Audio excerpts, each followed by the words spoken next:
Ayan. So, ganito siya ka-spacious sa loob. Kung naghahanap kayo ng slim bag na waterproof na pwede pang fashion, pang travel, well, ito talaga yung may recommend ko guys. Sling bag from Men's-P. Pagdating sa quality ng fabric niya, talagang waterproof. So kahit mabasa to ng ulan, hindi po mababasa yung gamit nyo sa loob. Secured na secured po. So as you can see guys, dito sa pinaka-front, wala ka namang iba makikita ang design dito which is yung brand lang niya na Men's-P. And then dito, pagdating sa zipper, napakakapal na din. Ayan. So, dito sa pinaka-front pocket nitong sling bag na to guys, marami ka na kaagad mailalagay. Pero ako, naglagay lang ako dito ng, ayan, hand cream, syempre yung mirror natin, at yung ating power bank. Aside doon, marami ka pang mailalagay. O, diba? Sa pinaka-front pocket guys, marami ka nang mailalagay. At kung mapapansin nyo guys, pagdating sa zipper, napakakapal na din. Which is, ito yung isa sa nagustuhan ko sa mga bag ni Men's-P.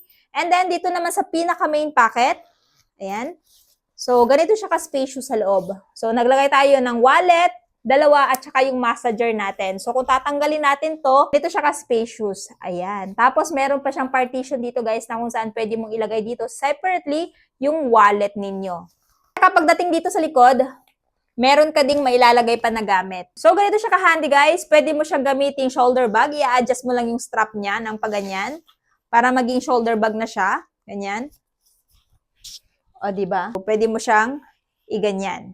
So, advantage kapag naka-crossbody ba, guys, para lang sa ganun, if ever may kukunin kayong gamit dito, napakadali na lang i-access. So, this one, guys, is unisex. Pwede sa babae at pwede sa lalaki. Kaya naman, kung naghahanap kayo ng ganitong fashion sling bag or shoulder bag, crossbody bag, talaga yung may re-recommend ko. At syempre, kung interested din kayo dito, guys, idadrop ko na lamang yung link ng sling bag na to dyan sa baba.